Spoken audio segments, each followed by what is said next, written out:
The air in the hall of unfettered truce was thick with the scent of damp stone and 1,000 years of hatred. Rain lashed against the high, narrow windows of the neutral fortress, each gust of wind a mournful sigh across the blighted lands that separated their two kingdoms. King Adrian of the House of Noctis stood before the great hearth, the firelight doing little to warm the ancient chill in his bones. He had reigned for 3 centuries, and for every one of those years, the war had been his shadow, his constant, draining companion. Before him, his council muttered, their faces grim masks of duty. Across the cavernous hall, separated by a stretch of polished obsidian that reflected the flickering flames like a dark, bloody river, sat the delegation from the Kingdom of Umbra. And at its head, Commander Selene. He had only ever seen her likeness in scouting reports and tactical sketches, a spectre in silver-chased armor, the architect of his most devastating defeats. In person, she was more.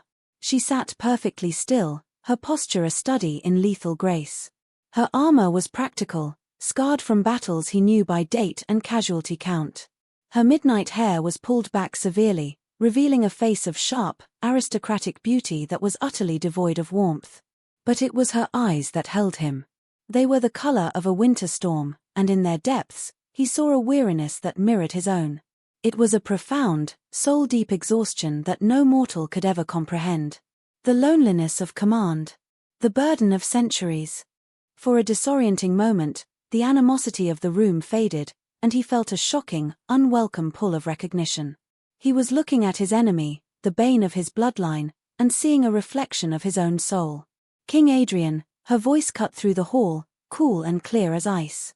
It held no deference, only the crisp authority of a soldier who had earned her rank in blood and strategy. We are here to discuss the terms for the prisoner exchange along the Serpentine Ridge. My kingdom is prepared to offer 72 of your captured knights for the return of General Cale. Adrian forced his attention back to the matter at hand, the political theater he so despised. General Cale is responsible for the raising of Silverwood, he countered, his own voice a low baritone that resonated with the weight of his crown. His value is far greater than 72 common knights. 100. And the cessation of patrols in the Whispering Valley for 3 full moons. He watched her, looking for a flicker of anger, a tightening of her jaw. Instead, her expression remained impassive, but he saw it again in her eyes, that flicker of shared understanding. She knew this dance as well as he did. The posturing, the haggling over lives as if they were commodities. It was a vile, necessary part of their existence. Selene's gaze swept over his own counsel, lingering for a fraction of a second on Lord Valerus, his most trusted advisor. 100 knights is an acceptable counter, she conceded, the words clipped. The valley, however, is a strategic asset we will not abandon. We can offer a single moon of non-aggression in that sector. Unacceptable, Valerus snapped before Adrian could speak, his tone venomous. The valley is sovereign Noctis land, stolen by Umbran aggression. Selene's eyes shifted back to Adrian, ignoring Valerus completely. It was a subtle but clear dismissal. She was negotiating with a king, not his mouthpiece. And in that small act, she showed him a respect his own counsel often forgot. He felt it again, that strange current passing between them across the obsidian expanse. An acknowledgement of equals. My commander speaks the will of our queen, a grizzled Umbran lord growled from her side. We will not cede the valley. Adrian raised a hand, silencing Valerus. He held Selene's gaze, the entire negotiation fading into a muted backdrop. The world seemed to narrow to the space between them, a battlefield of its own, but one of silent, intense scrutiny. He saw the faint scarring along her temple, a silver line that disappeared into her hairline. He wondered which of his soldiers had put it there. The thought brought not triumph, but a strange, hollow ache. He had spent his entire immortal life fighting her people, hating her title, cursing her victories. Yet, looking at the woman herself, he felt no hatred. Only a profound, unsettling curiosity. A longing to know the mind behind those storm-grey eyes. 2 moons, Adrian said, his voice softer than he intended. 2 moons of peace in the valley. And the 100 knights for your General. Selene considered him, her head tilting just so. The firelight caught the silver inlay of her pauldrons. He could almost hear her thoughts, weighing the political cost against the brief respite it would grant her soldiers. Her people. Agreed, she finally said. A murmur of discontent rose from both sides of the hall, but neither she nor Adrian looked away. The truce was secondary. Something far more significant, and infinitely more dangerous, had just passed between them. A silent treaty of the soul, signed across a river of fire and shadow. As the delegations rose, the scraping of chairs echoing like grinding bones, their eyes met one last time.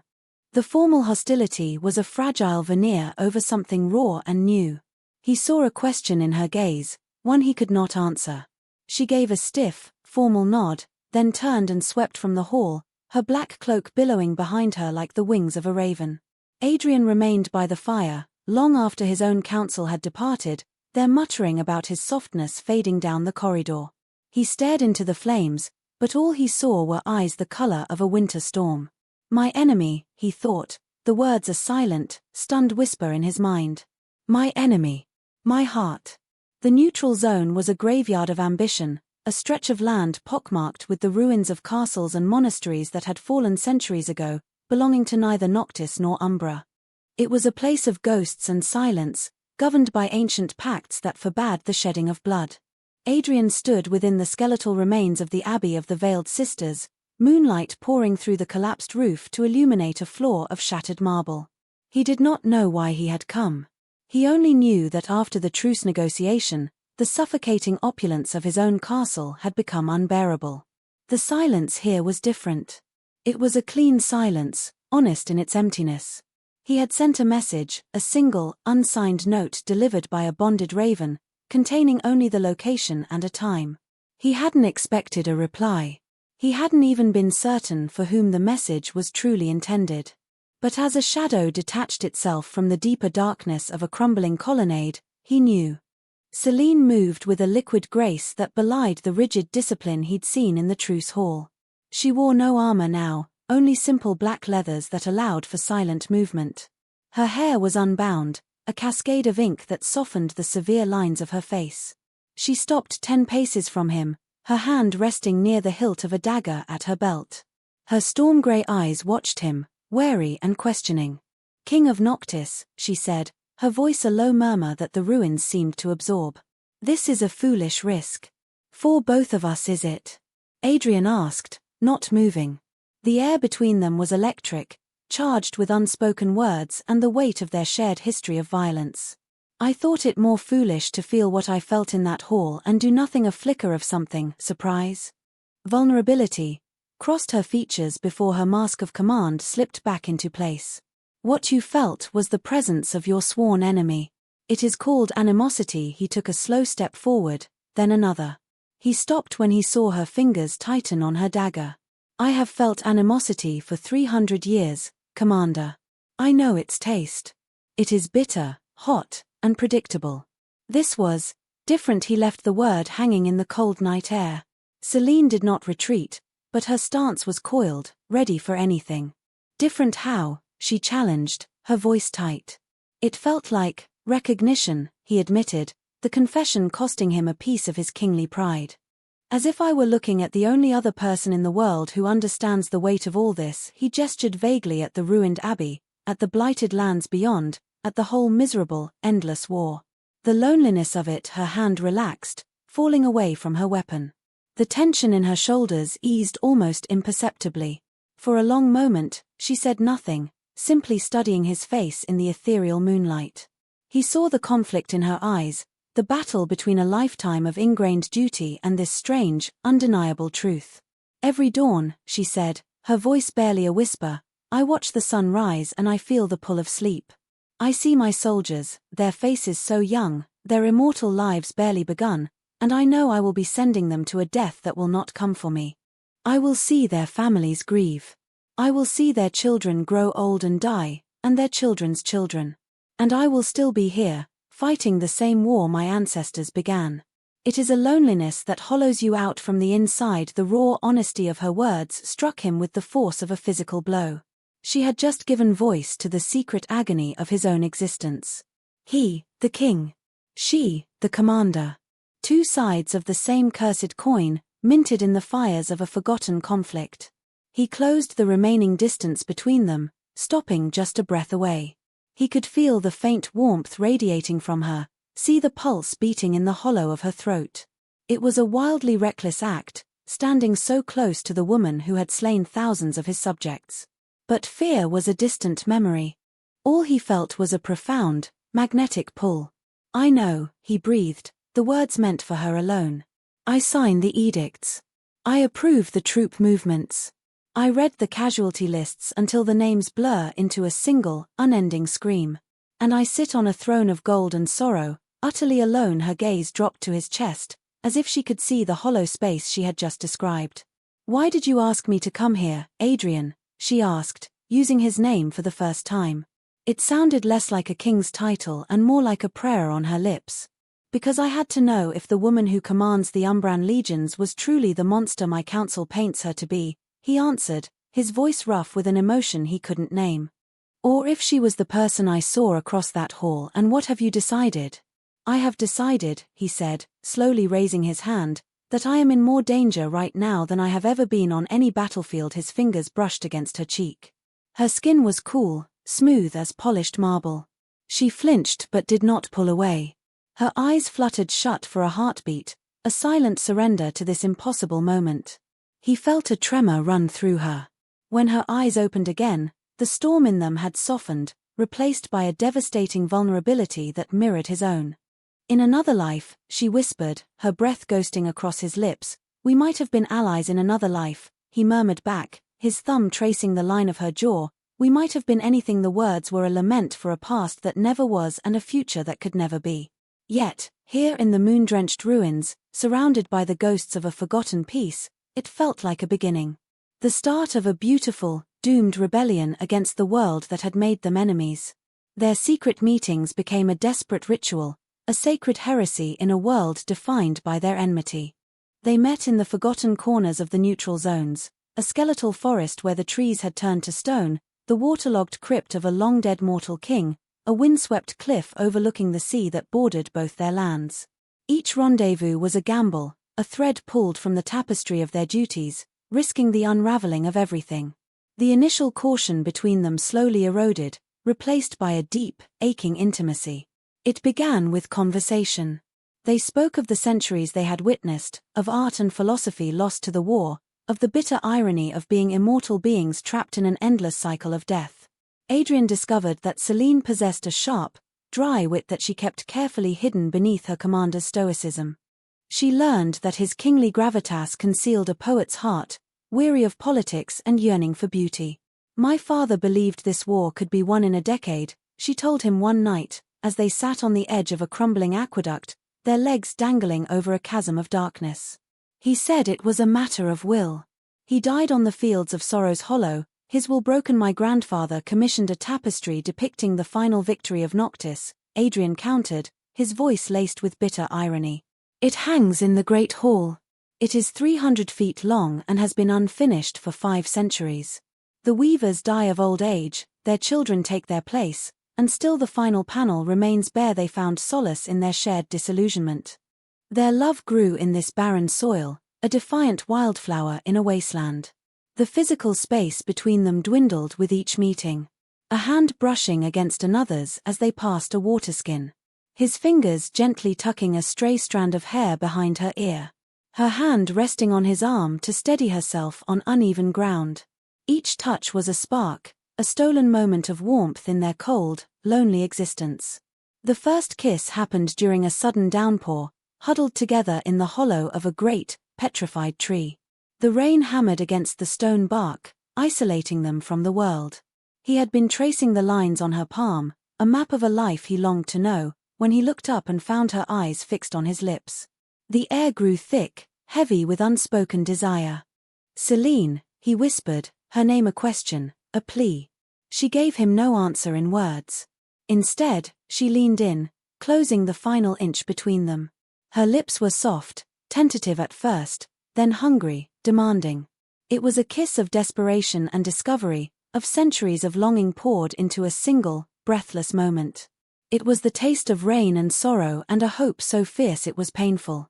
When they finally broke apart, gasping for air, they simply stared at each other, the magnitude of their transgression settling upon them.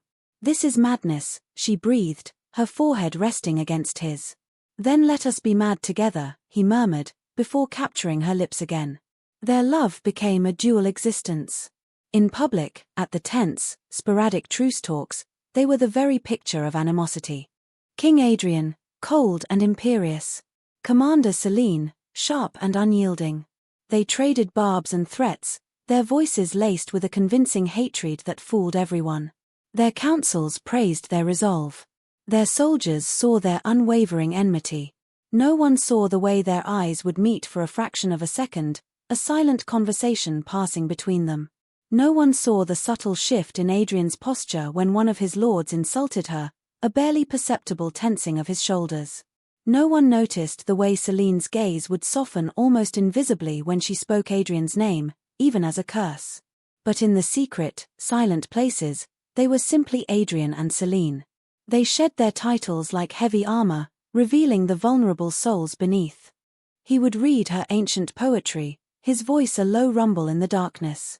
She would tend to the small cuts and bruises he sustained in training, her touch gentle, reverent. Their intimacy deepened, becoming a fierce, protective bond.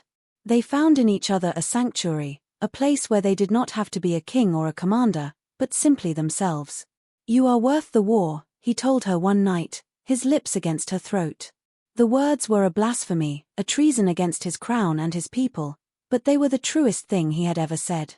"My enemy, my heart," she would whisper back, the phrase becoming their secret creed, their private prayer. But even in their hidden world, the shadow of the war loomed.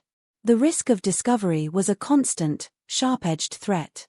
A misplaced footprint, a stray rumor, a patrol that deviated from its route, any of it could lead to their exposure, and to certain death. Their love was not just forbidden, it was an act of treason punishable by annihilation. This shared danger only intensified their bond, making every stolen moment more precious, more vital. They were two halves of a whole, finally united against a world that demanded they be enemies. Their love was a rebellion, and every kiss, every touch, every whispered confession was an act of defiance. They were no longer just a king and a commander, they were lovers, allies, and co-conspirators in a desperate search for peace, not just for their kingdoms, but for their own hearts. The first crack in the foundation of their world appeared not on the battlefield, but in a column of numbers. Adrian, in the sterile silence of his royal treasury, was reviewing the quarterly expenditures. It was a tedious duty he normally delegated, but a gnawing restlessness had taken root in his soul since meeting Selene, a need to understand the gears of the war machine he commanded. He noticed an anomaly, a series of payments to a third-party arms broker, the Blackwood Syndicate, for shipments of silver-forged steel. The prices were grotesquely inflated, nearly double the standard market rate. Frowning, he cross-referenced the invoices with the quartermaster's reports. The reports showed the weapons were being delivered, but they also showed an unprecedented rate of equipment failure. Swords shattering in training, armor plating cracking under minimal stress. His soldiers were being sent into battle with substandard gear, while someone was growing rich. His first thought was simple corruption, a greedy minister lining his pockets. But the authorization for the payments bore the seal of his war council, signed by Lord Valerus himself. Valerus, his most hawkish advisor, the one who always pushed for more aggression, who decried any talk of peace as weakness. A cold dread began to seep into Adrian's bones. He spent the next several nights in the royal archives, poring over decades of financial records. A pattern emerged, insidious and undeniable. Every time a truce seemed possible, every time a peace overture was made by either side, a new, massive arms purchase was authorized by his council. A border skirmish would be provoked, diplomatic channels would collapse, and the war would rage on, fueled by Blackwood steel. The war wasn't just a conflict, it was an economy. And his own council was profiting from it. At their next meeting, in the wind-scoured ruins of a watchtower on the coast, he told Selene. She listened in silence, her expression unreadable as she stared out at the churning, grey sea. The news settled between them, a cold, heavy thing. He expected her to show a grim satisfaction, proof of the corruption of the Noctis court.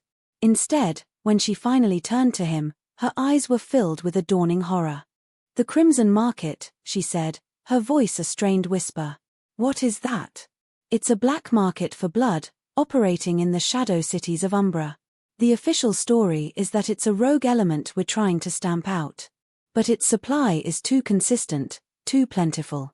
It caters to nobles with decadent tastes. For years, I've wondered how they acquire so much Noctis blood without our patrols ever intercepting a major shipment." She looked at him, her face pale in the fading light. "Your council profits from weapons.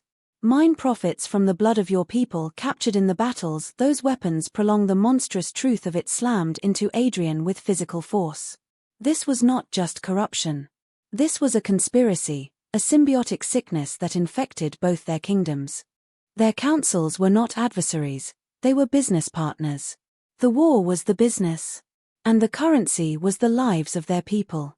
Celine began her own investigation, her position as commander giving her access to military logistics and intelligence that a king could never see.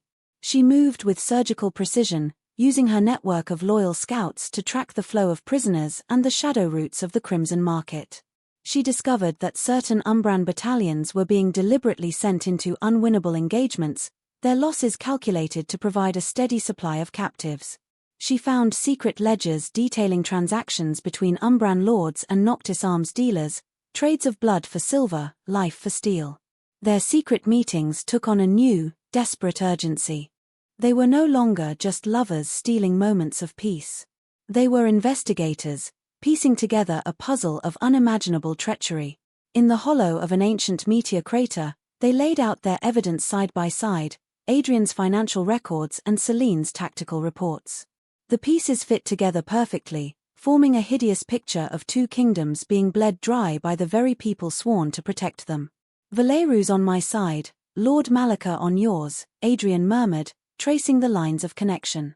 "They sit across from each other at truce talks and spit venom, then authorize payments to each other through intermediaries. They don't want the war to end," Celine said, her voice flat with fury.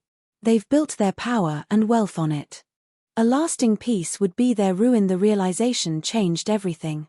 Their love had begun as a personal rebellion, a defiance of their roles. Now, it was something more. It was the only sane thing in a world gone mad. Their loyalty was no longer to their crowns or their councils, but to their people, who were dying for a lie. "We have to expose them," Adrian said, his jaw tight. "We present the evidence. The truth must be known." Celine looked at him, her storm-grey eyes filled with a grim certainty. "They will not allow it," she said softly. "They are too entrenched, too powerful. If we move against them, they won't just deny it. They will destroy us." He knew she was right. They were not just fighting corruption anymore. They were fighting the very system that had defined their existence.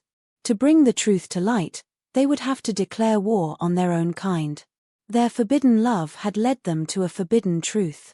And they both knew, with a chilling certainty, that the path ahead would not lead to peace, but to a battle for their very survival. The attempt was a disaster. Adrian convened a secret meeting with a handful of lords he believed were still honorable, men who had served his father. He laid out the ledgers, the shipping manifests, the irrefutable proof of Lord Valerus's treason. He spoke of a war prolonged for profit, of soldiers dying with faulty weapons in their hands. He watched their faces shift from disbelief to shock, and then, to his horror, to fear. They were not outraged, they were terrified. Valerus's influence ran too deep. He had his tendrils in every aspect of the court.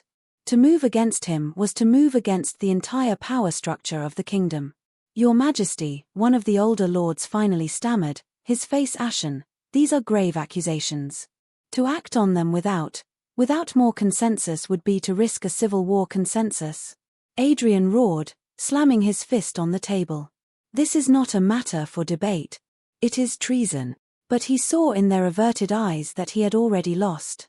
They were too afraid to stand with him. The next day, Lord Valerus requested a private audience. He entered the throne room with his usual obsequious smile, but his eyes were cold, like chips of obsidian. "My king," he began, his voice smooth as poisoned silk. "Disturbing rumors have reached the council. Rumors of indiscretion. Of meetings with the enemy, Adrian felt a chill that had nothing to do with the cold stone of the castle. He kept his face a mask of regal indifference. I meet with the enemy only at the truce table, as you well know, werewolves are, but these rumors speak of different meetings. Secret ones. With Commander Celine of Umbra werewolves, let the name hang in the air. They say the king's judgment has been compromised. That he has developed an affection for the butcher of Silverwood. They say he shares state secrets with her. It was a masterfully crafted trap. Werewolves had no proof of their love, but he had the rumor. By leaking it, he had discredited Adrian's accusations before they could ever gain traction. The financial treason would be dismissed as a fabrication, a desperate attempt by a lovesick king to slander a loyal advisor and sue for a disgraceful peace. Adrian was no longer a king uncovering a conspiracy, he was a Perhaps the stress of command has finally taken its toll. Her most trusted intelligence officers were quietly reassigned. The records she had accessed were sealed. She was being isolated, her power and influence systematically dismantled. The whispers started in the Umbran barracks, slithering like snakes. Commander Celine has lost her nerve. She speaks of peace with the Noctis dogs. She has grown soft. The final blow came a week later. They met at their designated place, a ruined amphitheater deep in the neutral lands. There were 6 of them, clad in the unmarked black of professionals, moving with supernatural speed. 3 bore the sigil of the Umbran Elite Guard, 3 the mark of the Noctis Royal Assassins. Their own councils had united to eliminate them. There was no time for thought, only instinct honed over centuries of battle. Adrian drew his blade, its dark steel humming in the night. Celine was already in motion, her own sword a whisper of silver. They fell into place back to back, a position they had never taken before but which felt as natural as breathing. "Yours or mine?" Celine asked, her voice calm and steady despite the circle of death closing around them. "Ours," Adrian replied, a grim smile touching his lips. What happened next was a blur of lethal grace. They moved as one entity, a whirlwind of black leather and flashing steel. Adrian was a force of nature, his style powerful and direct, each blow of his longsword meant to shatter and destroy. Celine was the storm, a fluid, deadly dance of parries and thrusts, her lighter blade finding every gap in their attacker's defense. An Umbran assassin lunged at Adrian's back. Celine's sword was there first, a flick of her wrist opening his throat. A Noctis killer fainted, trying to get past Adrian's guard to reach her. Adrian simply stepped into the attack, his armored forearm shattering the man's wrist before his own blade finished the job. They did not need to speak. They anticipated each other's movements, covered each other's weaknesses, and amplified each other's strengths. It was the terrifying, beautiful synchronization of 2 masters of their craft, 2 halves of a single warrior soul.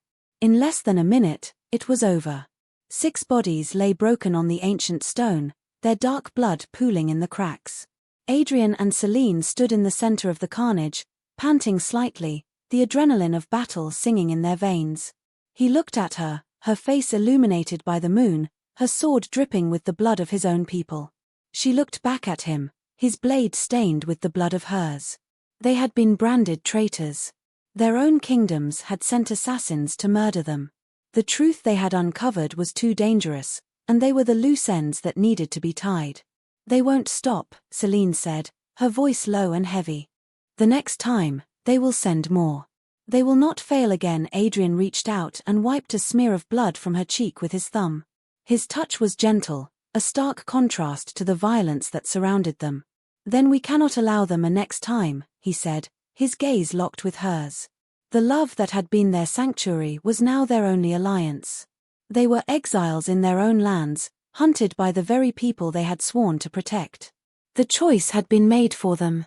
They could no longer save their kingdoms from within. To survive, and to one day find justice, they would have to disappear. The plan was born of desperation and an almost insane degree of trust. It was Celine who proposed it, her mind, ever the strategist, seeing a way out where Adrian saw only a dead end. They sat in the deepest chamber of an abandoned salt mine, the air thick with the smell of brine and age, the only light coming from a single lantern that cast their shadows, long and distorted, against the crystalline walls. "They want us dead," she said, her voice quiet but intense.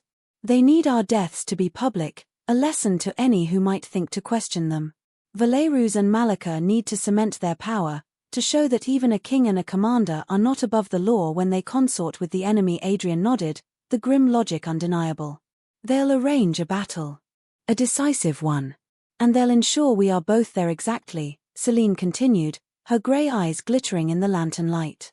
They will expect us to fight each other. The traitorous king against the disgraced commander. A dramatic, final duel to cleanse the stain of our treason, and they will have assassins planted in both armies to ensure the outcome, Adrian finished, the pieces clicking into place. A stray arrow. A lucky spear thrust. It won't matter who kills whom, as long as we both fall, so we give them the show they want, she said, leaning forward. We give them a duel. A battle so fierce, so final, that no one could doubt its authenticity. And at its climax, we die. The idea was madness. To fake their own deaths in the chaos of a full-scale battle was a feat that bordered on the impossible. It would require perfect timing, unwavering trust, and a touch of the ancient blood magic that was rarely practiced anymore. It was a magic of illusion and sacrifice, a way to sever the tangible connection between body and soul, making even the most powerful scryers believe a life had been extinguished. It required a ritual, an exchange of blood, a binding of life forces so complete that one could mask the other. It was the ultimate act of faith. It is the only way, Celine insisted, seeing the doubt in his eyes. We die as enemies in the eyes of the world. And we escape as allies in the shadows that follow. He looked at her, at the fierce determination in her face, the unwavering belief in them. Their love had always been a thing of shadows and stolen moments. Perhaps it was only fitting that their survival depended on embracing that darkness completely. There is a ritual, he said slowly, the words feeling heavy and strange on his tongue. An old magic. It requires a shared vessel, a drop of blood from each of us, freely given. It creates a sympathetic bond. For a short time, we can appear as ghosts to the living, our life force masked, hidden from sight and sense. How short a time? An hour, perhaps 2. Long enough to escape the battlefield before the illusion fades. They spent the next week making their preparations in secret. Adrian used his authority as king for the last time, arranging for a cache of supplies, gold, untraceable clothes, maps of the mortal lands beyond their borders, to be hidden in a cave system near the designated battlefield, the Valley of Black Tears. Celine, using what was left of her loyal network, charted the escape route, a treacherous path through forgotten mountain passes that would lead them away from the war and into exile. The night before the battle, they met one last time in the salt mine to perform the ritual. Adrian produced a small, obsidian chalice. He drew a silver knife across his palm, letting the dark, ruby-red blood well up and drip into the cup. He then offered the knife to Celine. Without hesitation, she sliced her own palm and let her blood mingle with his. He watched as the two liquids swirled together, merging into one. It was a profound, terrifyingly intimate act. More intimate than any kiss, any touch they had shared. It was a commingling of their very life essence. With my blood, I bind my life to yours, he intoned, the ancient words feeling both foreign and deeply right. My enemy, my heart with my blood, I surrender my soul to your trust, she responded, her voice trembling slightly. My enemy, my heart. They each drank half of the mixture from the chalice. A strange energy coursed through them, a warmth that started in their chests and spread to the tips of their fingers. He could feel her pulse as if it were his own, a steady, strong rhythm that matched the beat of his own heart. He looked at her, truly looked at her, and felt the last of his doubts fade away. He was placing his entire existence, his immortal life, in her hands. And he knew, with a certainty that transcended logic, that it was the safest place it could ever be. Tomorrow, he said, his voice thick with emotion, we will be ghosts. She reached out and took his hand, her fingers lacing with his. Her palm, now healed by their vampire nature, was warm against his. Tomorrow, she corrected softly, we will be free. They stood there for a long time in the echoing silence, two rulers on the verge of becoming no one, two enemies about to perform the ultimate act of unity, their shared blood a silent promise in the darkness. The sky over the Valley of Black Tears was the color of a fresh bruise. Two armies faced each other across a blasted landscape of mud and shattered rock, the banners of Noctis and Umbra hanging limp in the cold, damp air. A tense silence held the field, the kind of quiet that precedes a hurricane. At the head of the Noctis forces, Adrian sat astride his black warhorse, clad in the obsidian plate of his ancestors. He could feel the eyes of his men on him, their expressions a mixture of confusion and resentment. The rumors had done their work. He was the compromised king, leading them into a battle to prove his loyalty, a loyalty they no longer trusted. Across the field, Selene was a silver and black spectre on her white mare. She, too, felt the distrust of her soldiers.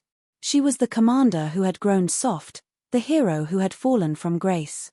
Lord Valerus and Lord Malika had orchestrated this perfectly. It was a stage, and they were the lead actors in a tragedy of their own design. The horns sounded, a deep, mournful cry that ripped through the silence. The battle began. It was a chaotic, brutal affair. The armies crashed together with the sound of a tidal wave hitting a cliff. Steel rang on steel, and the screams of the wounded and dying began to fill the air. Adrian fought with a cold, detached fury, his long sword a blur of motion. He was a king, and he would play his part. He cut down Umbran soldiers, his face a mask of grim resolve, but his senses were stretched, searching, waiting. Selene moved through the battle like a phantom, her blade a precise instrument of death. She fought for her life, for the illusion, but her eyes constantly scanned the chaos, seeking the familiar black armor, the one man in this sea of violence who mattered. They found each other in the heart of the maelstrom, as if drawn by an invisible thread. The soldiers around them, sensing the gravity of the moment, instinctively pulled back, forming a wide, ragged circle. The clamor of the battle seemed to fade, the world narrowing to this one patch of blood-soaked mud. Here it was. The duel. Traitor, Selene snarled, her voice carrying across the clearing. Her face was a mask of cold fury, but her eyes, for a fleeting second, conveyed a different message. Are you ready? Which, Adrian retorted, his voice dripping with contempt. He saw the flicker in her gaze and sent back his own silent reply, always. They charged. Their swords met with a deafening clang that sent sparks flying. The duel was a masterpiece of choreography and controlled violence. It was real enough to be convincing. Every parry jarred their bones, every blow was meant to be felt. But it was also a dance, one they had practiced in their minds 1,000 times. They moved around each other, a blur of silver and black, their blades singing a song of hatred for the benefit of their audience. Adrian drove her back with a series of powerful, hammering blows. Selene gave ground, her blade a flickering defense, making it look as though she were being overwhelmed. Then, she exploded into motion, using his momentum against him, turning his attack into a spin that brought her blade scything towards his neck. He ducked just in time, the whistle of her sword a hair's breadth from his ear. This was the trust they had spoken of, the absolute faith that she would not miss her mark, that he would not fail to move. They were surrounded by enemies, both hers and his, but in the circle of their duel, they were utterly safe with each other. A stray arrow, fired from the Noctis line, hissed past Adrian's head. He didn't flinch. An Umbran spearman made a tentative move to flank Selene, but one of her own lieutenants cut him down, his expression unreadable. The assassins were watching, waiting for their moment. They had to time this perfectly. Adrian saw the signal, a slight widening of Selene's eyes. It was time. He lunged, a deliberately clumsy move, overextending himself. Selene sidestepped, her sword flashing in a low arc, aimed at his leg. He felt the sharp, real pain as the tip sliced through his armor and into his thigh. He roared, a convincing cry of agony, and stumbled to one knee. This was it. The final act. He looked up at her, his enemy, his heart, and poured all of his love, all of his fear, all of his hope into that final gaze. She stood over him, her sword raised for the final blow. Her face was a portrait of grim triumph, but her eyes were filled with a sorrow so profound it stole his breath. For Umbra, she cried, her voice ringing with feigned victory. She plunged her sword downward. At the same instant, Adrian drove his own blade up, seemingly in a last, desperate act of defiance. Their swords met not in a clash, but in a precise alignment, hilt to hilt. As their hands touched, gripping the leather of their weapons, they invoked the blood magic. Now. The energy of the ritual flared between them, an invisible, silent explosion. To the onlookers, it appeared as if their combined magical energies had annihilated each other. A blinding flash of light erupted from the point where their swords met. A wave of force threw the closest soldiers from their feet. The scent of ozone and ash filled the air. And when the light faded, two bodies lay on the ground, unmoving. King Adrian of Noctis and Commander Selene of Umbra were dead, slain by each other's hand. A stunned silence fell over the battlefield, broken only by the whimpering of the dying. Then, a roar went up from the Umbran lines. Lord Valerus, watching from a hill, allowed himself a thin, satisfied smile.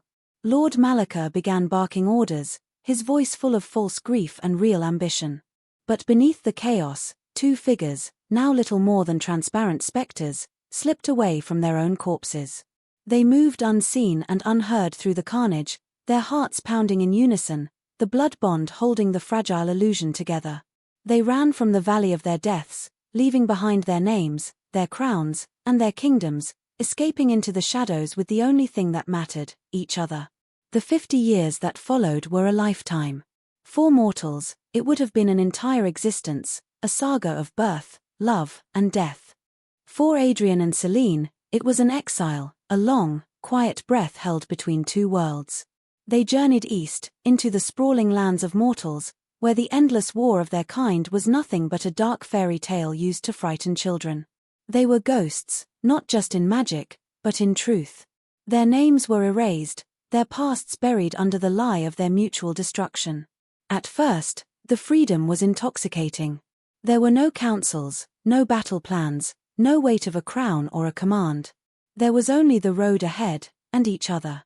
They walked under stars they had only ever viewed from battlements, and they learned the simple rhythms of a world not governed by bloodshed. They shed their pasts like old skin.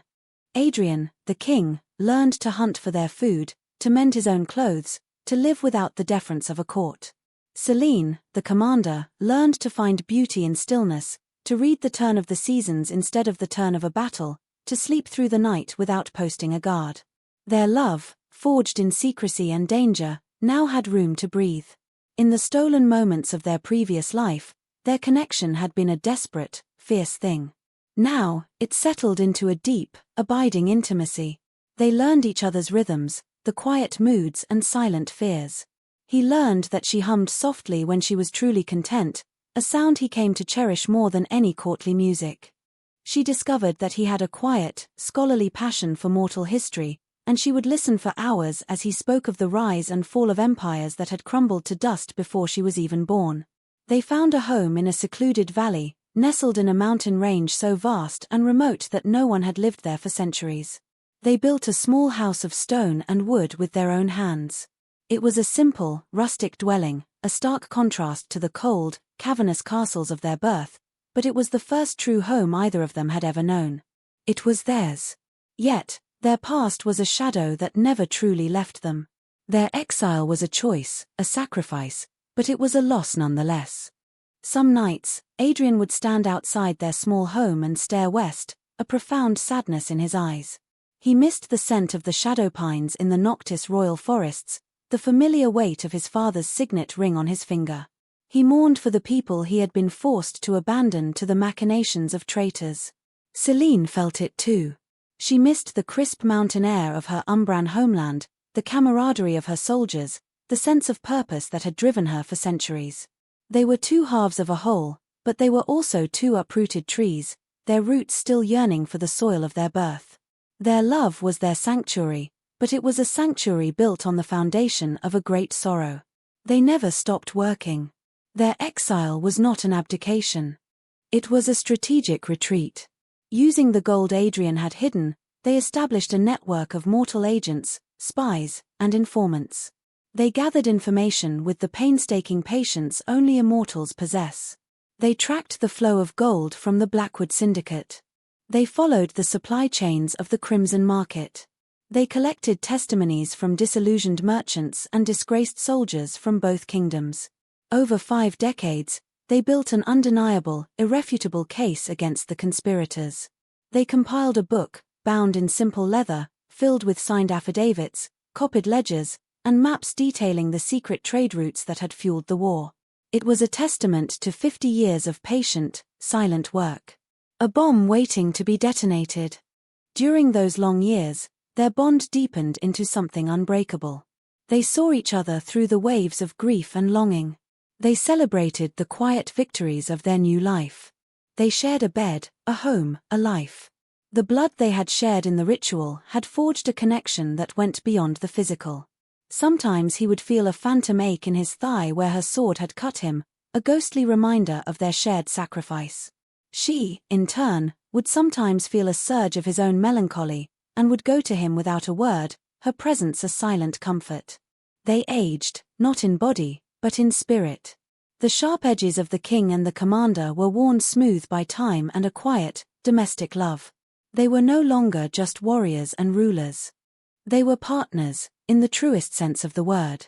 One evening, as they sat before their fire, the evidence compiled and the time feeling right, she turned to him. "The war cannot have lasted," she said softly.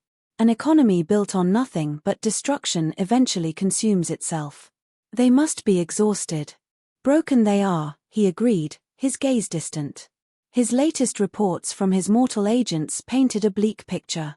Both Noctis and Umbra were hollowed-out shells of their former glory, their populations decimated, their lands blighted, their treasuries empty. The golden age of the war profiteers was over, leaving only ruin in its wake. "It is time," he said, looking at her.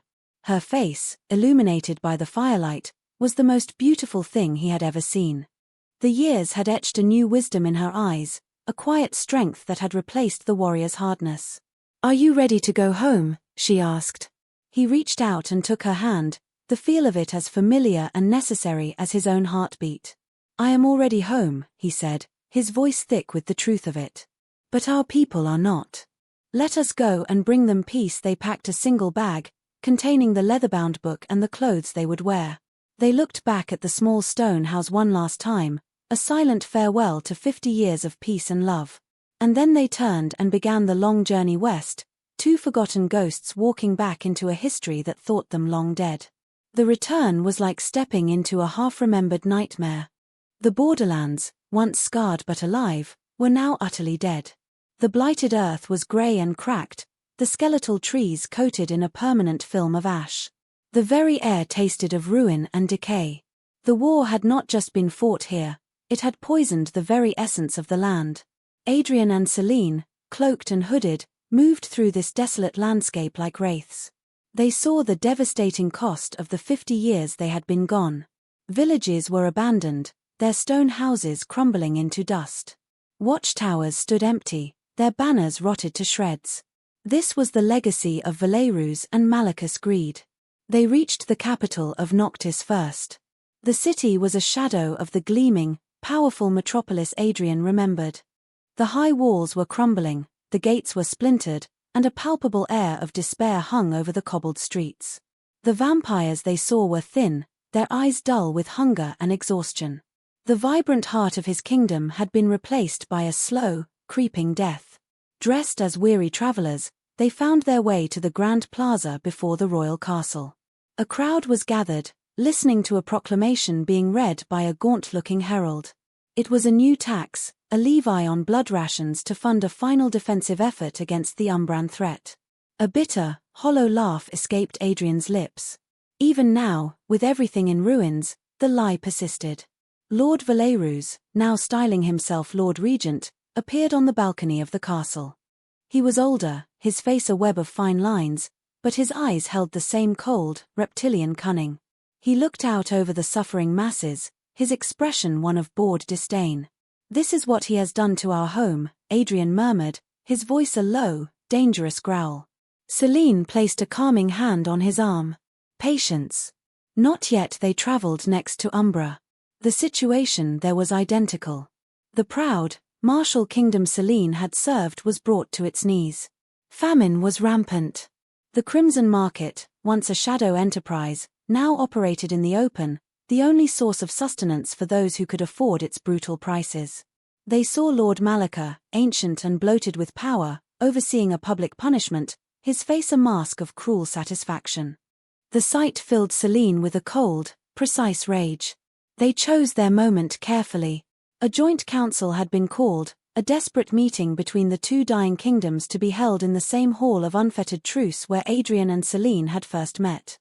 It was not a negotiation for peace, but a haggling over the last remaining scraps of their once great nations.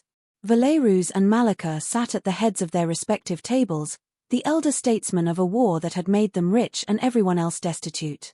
The hall was filled with the new generation of lords and commanders, young, weary vampires who had known nothing but this slow decay. The doors to the great hall swung open with a deafening crash. Two hooded figures stood silhouetted against the grey light. "The hall is sealed," a guard barked. "No one is to enter." The first figure lowered his hood. A collective gasp swept through the room. It was King Adrian, not as they remembered him, but older, weathered, his face etched with the lines of a long and difficult exile, but his eyes burned with the same fire of command. He was a ghost from their history books, made flesh. Then, the second figure lowered her hood. Commander Selene. Her beauty was sharper, honed by time, her presence as commanding as ever. The sight of the two of them, alive and standing together, was so impossible that for a moment, the entire assembly was struck dumb. "Impossible," Valerus whispered, his face draining of color.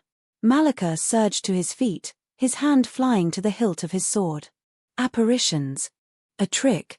The only trick, Selene's voice rang out, clear and cold as a funeral bell, was the one played on our people for the last century. Adrian strode forward, his gaze fixed on Valerus. "You sent us to our deaths, Valerus. You and your partner in crime." He gestured towards Malika. "You traded the blood of our people for steel and gold. You grew fat while our kingdoms starved." He unslung the leather bag from his shoulder and threw the book onto the obsidian table between the two delegations. It landed with a heavy, final thud. 50 years, Adrian said, his voice resonating with the weight of that time. 50 years we have spent gathering the proof of your treason. It is all in there. Every transaction, every order to prolong a battle, every life you sacrificed for profit. Signed affidavits from the men you betrayed. The ledgers you thought you burned. A young Noctis lord, his face pale with shock, reached out a trembling hand and opened the book. He read a page, then another, his eyes growing wide with horror. He looked up, first at Valerus, then at Adrian, and in his eyes, a flicker of hope and righteous fury was kindled. Selene addressed the Umbran side of the table. "Lord Malika sold your soldiers into the Crimson Market. He sanctioned raids designed to fail, just to fill his coffers.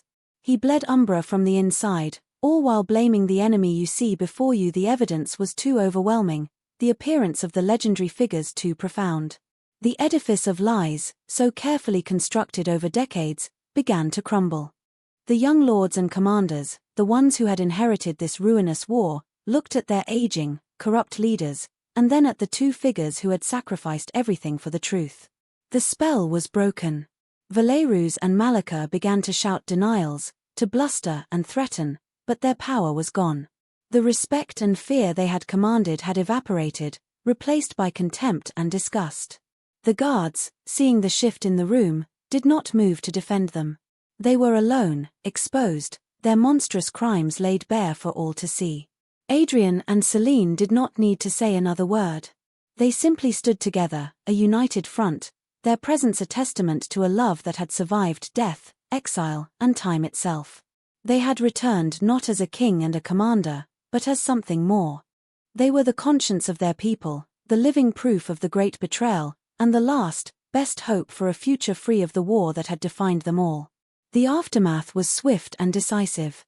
The corrupt elders, led by Valerus and Malika, were arrested by their own guards, the younger generation no longer willing to uphold a system built on such profound treason.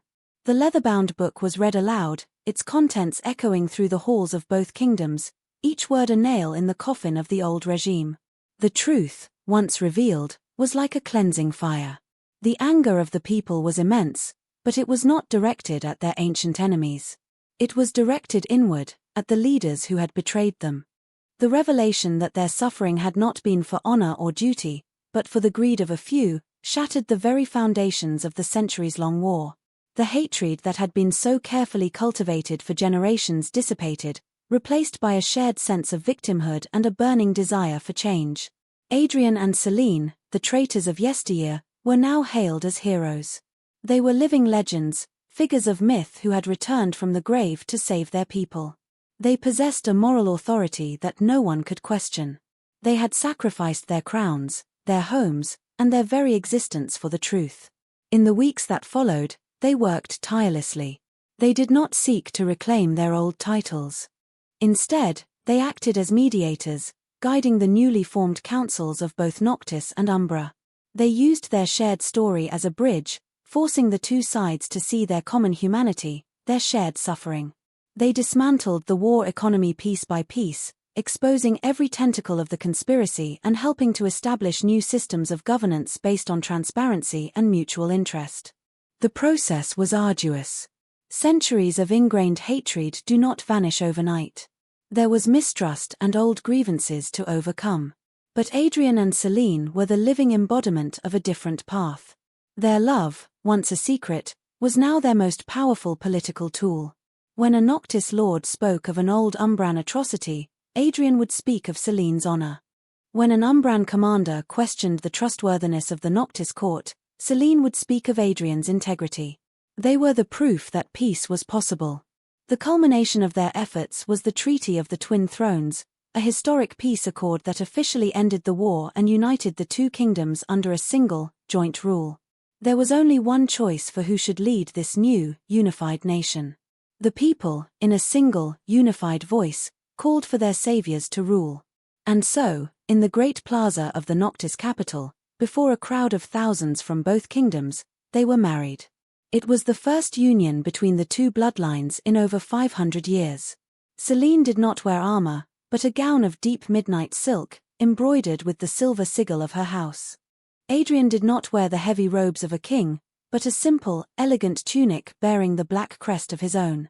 They looked not like rulers taking their thrones, but like two souls, weathered and weary, finally coming home. They stood before an altar of white marble, their hands clasped together. The silence was absolute, filled with a reverence that was almost painful. This was more than a wedding, it was a symbol of hope, the healing of a wound that had bled for centuries. I, Adrian of Noctis, he began, his voice clear and strong, carrying over the silent crowd, take you, Celine of Umbra, as my wife, my queen, and my equal. In another life, we were enemies. In this one, you are my heart. You were worth the war, and you are worth the peace. He slipped a simple silver ring onto her finger. She looked at him, her storm-grey eyes shining with unshed tears, her love for him a palpable force that seemed to warm the entire plaza. I, Celine of Umbra, she said, her voice filled with a quiet, powerful emotion, take you, Adrian of Noctis, as my husband, my king, and my equal. You were my enemy, and you became my home. My heart is yours, now and for all of eternity. She placed a black band of polished obsidian on his finger. When they kissed, a roar erupted from the crowd, a sound of pure, unadulterated joy. Vampires from Noctis and Umbra cheered together, their old allegiances forgotten. They were one people now, united under a king and queen whose love story had become the founding myth of their new nation. That night, they stood on the balcony of their shared royal chambers, overlooking the now peaceful city. The celebrations continued below, but up here, there was only a quiet stillness. Adrian wrapped his arms around Celine from behind, resting his chin on her shoulder. King Adrian and Queen Celine, he murmured into her hair. It sounds right. She leaned back against him, her hand covering his where they rested on her waist. It has been a long road to this balcony, 50 years in the wilderness, he mused. Do you ever regret it? The life we lost? She was silent for a moment, watching the lights of the city below. I regret the suffering of our people, she said softly. I regret the years they lost to a pointless war. But the life we found, the one in the small stone house, with you, I would not trade a single day of it. He tightened his embrace, his heart full. The lonely king and the weary commander were gone, replaced by a husband and wife who had stared into the abyss and chosen each other. Their love had not been a weakness that compromised them, but a strength that had saved them all. It was a love that had started as a whisper in a ruined abbey and was now the anthem of a new era, legendary proof that even immortal hatred could be conquered by two souls brave enough to love across enemy lines. Their reign had just begun.